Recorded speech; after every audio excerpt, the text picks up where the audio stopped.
Hi guys, welcome back to my channel. My name is Pius Jagenda and I do videos about filmmaking, tutorials, and then editing.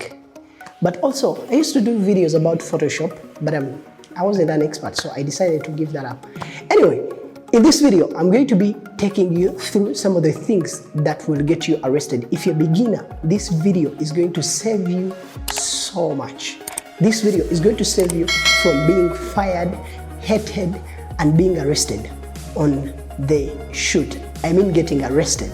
So don't do any of the things that I'm going to say in this video. And if you have any mentor or any person who inspires you, trust me, look at that guy. Yeah, look at him, look at him, look at him. If he's on the internet, just think about that person for a minute. Now, that person has made these mistakes. And the reason that's why I'm sharing these mistakes is because I've made them. I'm a culprit, I accept, but I don't want you to make these same mistakes. So in this video, I'm going to take you through some of the mistakes that you don't have to do if you have a shoot and on the film set, because at the end of the day, you're going to be fired and that won't be good. So I want you to stay on set. Let us roll the intro and then dive straight into this video. Roll the intro. Okay, sorry, I'm alone here. Let's roll the intro and dive straight into this video.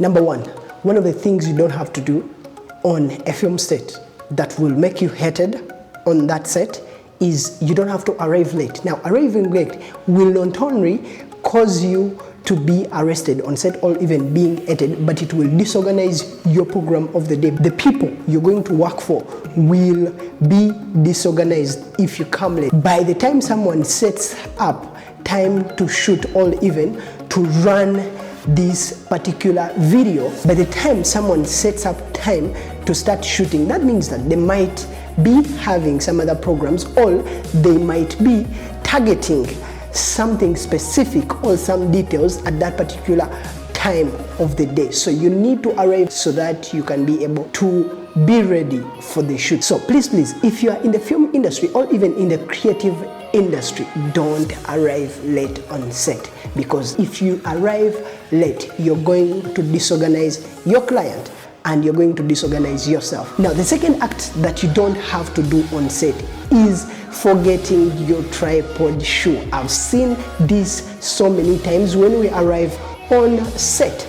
I know I've been a culprit of this particular act, but it is very ashamed for you to arrive on set and you don't have a tripod shoe. It disorganizes your shoot too, because at the end of the day, you have to now run back to where you come from and get the tripod shoe, or you need to start calling other people to help you get that shoe to use. So you need to always check the equipment you're going to use for the shoot before you set off to go to the shoot, because if you forget a tripod shoe, brother, you will not be able to get stable shots, because at the end of the day, it's the tripod shoe that will help you stabilize your camera on the tripod. Another act that you don't want to do on the film set is coiling badly the wires. So I've seen people, or even in events, you see someone has spread wires all over the place, and at the end of the day, you're getting people who are moving around the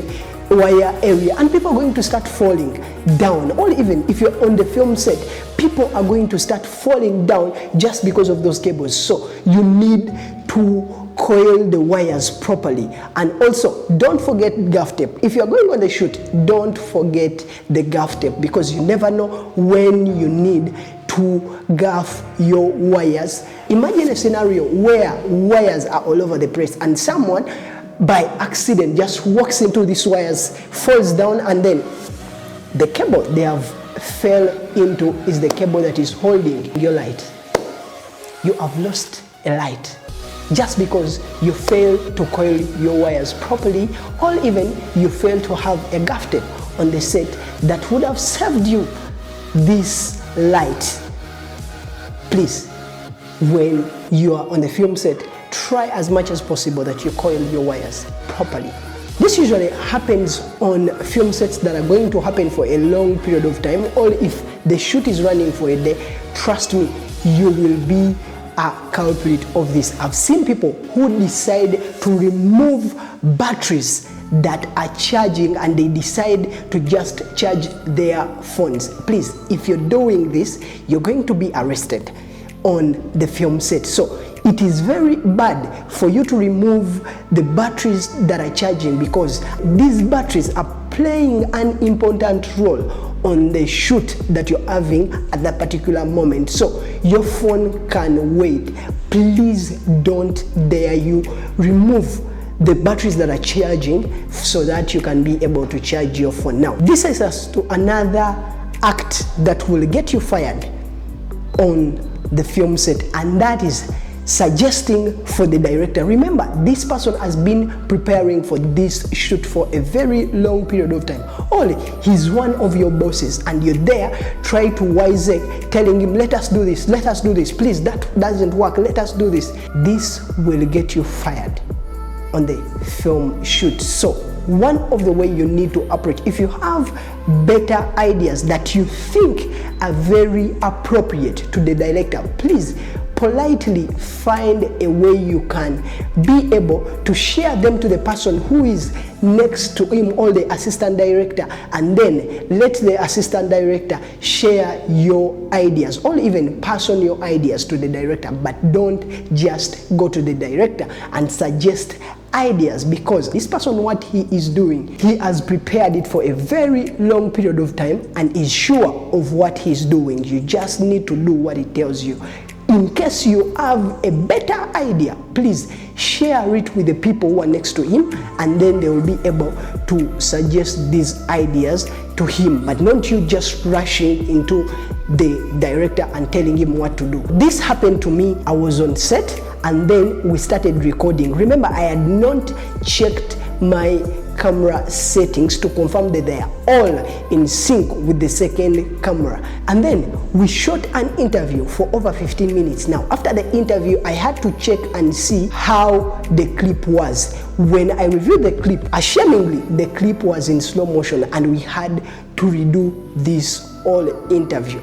If I didn't check that clip there and then, we were going to reach in the editing suite and we had to just make another appointment. Imagine that happens in a scenario where the person you are shooting is not easy to get. That means that you're going to lose the job, you're going to get fired, and the client is not going to trust you ever again. So it is very important before the interview starts running, or before you start recording, you check your camera settings and confirm they are the right settings needed depending on that particular shoot, because at the end of the day, your camera can decide to misbehave in your hands, and who is to blame? Not the camera, it's you who will be blamed. So you need to always check your camera settings before you start recording, and that will save you your job on the film set. Please, people, I've seen people do this while on film set. I've seen people who decide to just keep changing the camera settings when it is not necessary. Please confirm your camera settings before you start rolling. And when you start recording, I know there are going to be those questions, all those demons behind you that are asking you, is it right? Is this better? You would have done this better. Please don't be tempted to change your settings. If there is anything that you have not set right and you see it, trust me, you can change that in the recording. Or another way I do approach this scenario, when I feel the settings are not the best, I ask for a second recording or a second take. So please stop changing settings while the camera is rolling.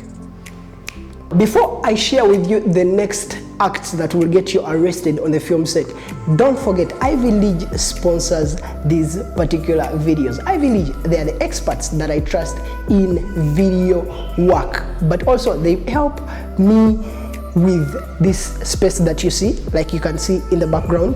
They helped me with the equipment that I used to shoot these particular videos. So I'm going to put their website link in the description below, so go and show them some love. But also they are on Instagram. Don't fear to give them a follow. Tell them Pius sent you. Anyway, I also use Milanote for my storyboarding of these videos. So if you see these videos being well done, trust me, the storyboard saves me so much time, and my best storyboarding software right now is Milanote. There is a link for Milanote in the description too. Don't fear, try it out. If it doesn't work for you, it's okay, you can leave it, but please try out Milanote. You will never be disappointed with storyboarding again, because most of us are not very good with cartoon drawing. Most of us don't have all the gadgets that will draw, but with Milanote you can just transfer pictures, you can make all notes, you can do whatever you want to just prepare for that particular shoot. Let's get back into this video. Sometimes I wonder why some people do these things. I've seen people who decide to be on their phones while the camera is recording. Yet in actual sense, I feel you would be monitoring the recording. Imagine you're recording and then the camera gets corrupt. What will you do? Imagine you're recording and the camera just shuts off, and for you, you're just on your phone. Imagine anything happens in between the recording and you're not monitoring. How will you be able to fix it? Now, there was this scenario when the crew was recording, and then when the director said roll, they started the interview and the interview ended. Now, after the interview, the client requested to see what was recorded. The DOP tried so much to convince the client not to review, because he was very sure that all he had recorded was perfect. But the client decided to resist and say, I need to see what you guys have recorded, because I need to know if I can do better, or this is the perfect recording that I'm confident with. But the DOP was trying to convince the client that their policy doesn't allow a client to review work that is not yet edited. Imagine. But the client just decided to resist that she wanted to review this particular recording. And then the director allowed the client to review. But do you know what happened? Instead of recording, the guy just stopped recording and the whole interview was not on the camera. This was really shaming. So what do we learn from this story? First and foremost, be humble to the client, because at the end of the day, this is the person who is going to be paying you for the work you do. And secondly, always monitor your recordings to be sure that the camera is recording, because there are cameras that overheat and they will stop recording in the middle of a certain session, depending on the image quality you're recording. So try as much as possible that you monitor your recordings, and this will save you so much work, and it will also secure your next job. This is going to be our last act. I've done it. I've seen people do it. I have friends who decided to do it, but over time, some people still do it, and you might do it. And that is arriving on set without a memory card. I've seen people who go on set without the memory card. I've seen people who go on set with a memory card, but it is corrupt. So my advice to you, always move with multiple memory cards. If you know you have a recording or a shoot, and then you need to check your equipment bag before you leave your studio, before you leave where you're based, so that you are sure you have all you need for that particular shoot of the day. Thank you guys for watching this video. If this video has been helpful, please don't forget to like and subscribe to my channel, because that will help you get notifications every time I upload, because I upload every single week. But also, you subscribing and you liking this video plus commenting supports this particular channel. Remember, I'm striving so hard to get you this knowledge, and I'm trying so much as possible that I make so much research. So don't fear to like and subscribe. My name is Pius Jagena. I'll see you in the next video. Peace.